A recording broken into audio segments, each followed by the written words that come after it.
Hi hi welcome to Arcot queen channel. అందరికీ నమస్కారం. ఈరోజు మనం సంగటి మళ్ళీ గోంగూర పచ్చడి చేయబోతున్నాము. రండి చూద్దాం ఎలా చేస్తామనేసి. தமிழ்ல ஃப்ரெண்ட் చెప్తారో వినండి. வணக்கம். இப்போ அவங்க என்ன செய்கிறேன்னு சொன்னாங்கன்னா களியும் புளிச்சக்கீரையும் செய்கிறேன்னு சொல்லியிருக்காங்க. வாங்க வீடியோக்குள்ளே போகலாம். களி செய்கிறதுக்கு சாதம் கொதிச்சிட்ருக்கு. வாங்க புளிச்சக்கீரை செய்ய போகிறோம். புளிச்சக்கீரை செய்கிறதுக்கு தேவையான பொருட்கள் எல்லாத்தையும் எடுத்து வச்சுருக்கோம். என்னென்ன பொருள் வாங்க பார்த்துக்கலாம். புளிச்சக்கீரை அலசி நல்லா க்ளீன் பண்ணி வச்சுருக்கோம். வெங்காயம், பச்சை மிளகாய், காஞ்ச மிளகாய், புளி, சீரகம், பூண்டு, உப்பு. இப்போ எப்படி செய்ய போகிறோன்னு எங்கள் ஃப்ரெண்டு செய்ய போகிறாங்க பாருங்கள். ஒரு 4 டீஸ்பூன் ஆயில் போட்டுக்கலாம்.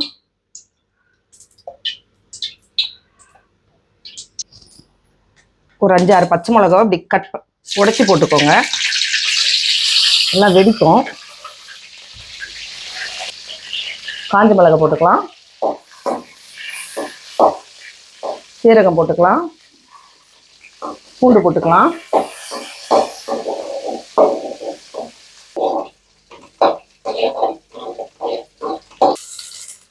கீரை போட்டுக்கலாம்.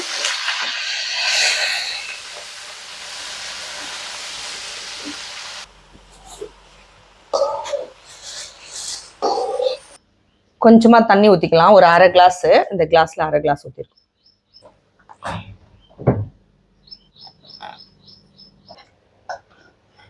களிக்கு அரிசி நல்லா வெந்துருச்சு. தண்ணி திட்டமாயிடுச்சு. கொஞ்சமா உப்பு போட்டுக்கலாம். கீரை நல்லா வெந்து வருது. இப்போ உப்பு சேர்த்துக்கலாம். போட்டுருமா. ராகி மாவு ஜலிச்சு வச்சிருக்கோம். இந்த களிக்கு சேர்த்துக்கலாம்.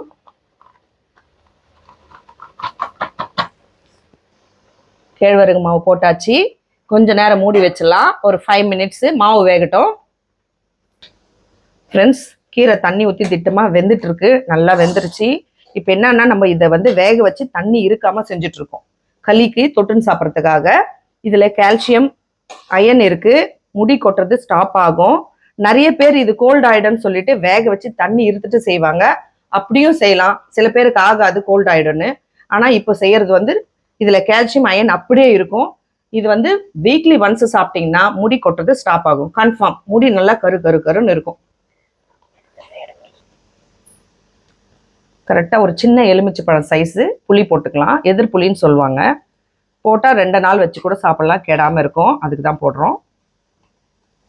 களிக்கு மாவு வெந்துருச்சு பாருங்க. இந்த டைமில் சிம்மில் வச்சுருங்க. தீ ஜாஸ்தி வேண்டாம். விடாமல் கலரிட்டே இருக்கணும். அப்போ தான் மாவு கட்டி கட்டாது.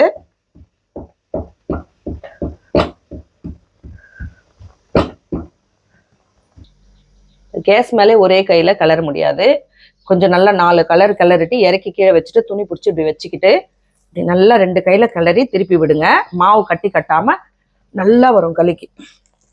பாருங்க.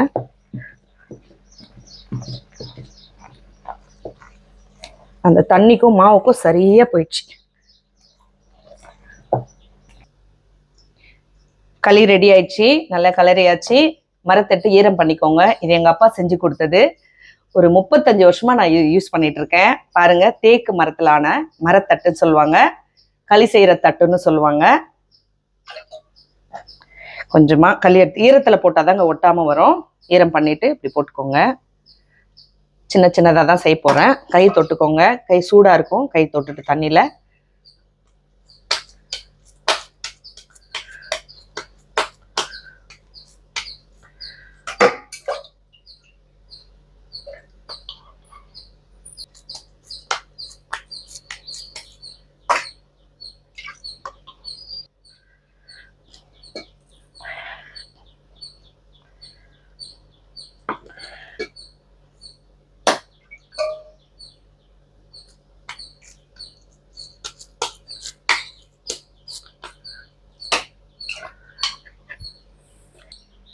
இதில் 2 கிளாஸ் அரிசிங்க. அதாவது 1/2 கிலோ அளவு.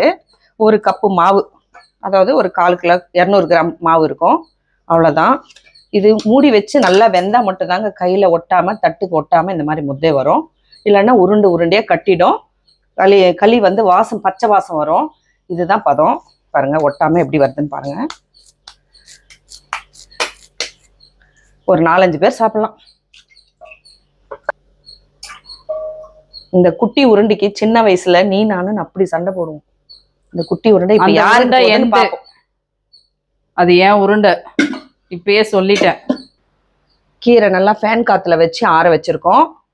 இது பருப்பு சட்டிலையும் கடையலாம், ஆனா மிக்சியில போட்டா கொஞ்சம் நைஸா நல்லா இருக்கும்னு இந்த மிக்சியில போட்டு செய்யறோம். ஆற வச்சு நான் மிக்சியில போட்டு வச்சிருக்கேன், அரைச்சிக்கலாம்.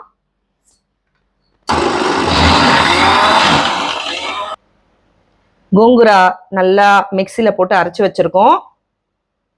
தாளிப்புக்கு வெங்காயம், கறிவேப்பிலை, காஞ்ச மிளகாய் எடுத்து வச்சிருக்கோம். வாங்க தாளிச்சுக்கலாம். ஒரு 4 டீஸ்பூன் எண்ணெய் ஊற்றிக்கலாம். கொஞ்சம் அதிகமாக இருந்தால் நல்லா இருக்கும்.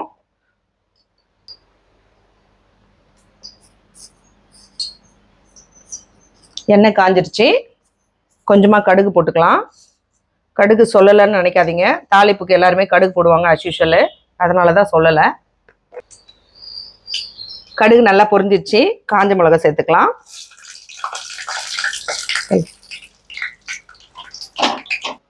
கறிவேப்பிலை சேர்த்துக்கலாம்.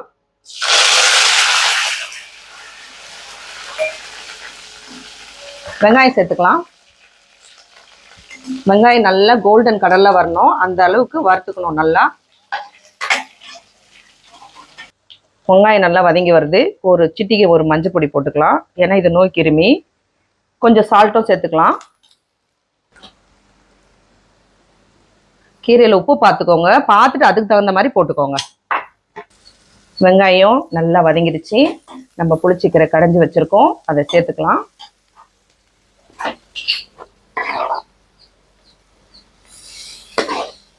இது 2 நாளைக்கு வச்சு சாப்பிடலாம், ஒன்றும் ஆகாது. எதிர்ப்புளி போட்டிருக்கோம். 2 நாள் 3 நாள் கூட ஃப்ரிட்ஜில் வச்சு சாப்பிடலாம். மறுபடியும் சூடுலாம் பண்ணக்கூடாது. எடுத்து ஃபேன் காற்றுல வச்சு ஆற வச்சுன்னு சாப்பிடலாம். ஊறுகாய் மாதிரி தொட்டுக்கலாம், கஞ்சிக்கலாம். சூப்பராக இருக்கும். அயன் கால்சியம்லாம் இருக்குது, முடி கொட்டாது, ரொம்ப நல்லது ஹெல்த்துக்கு.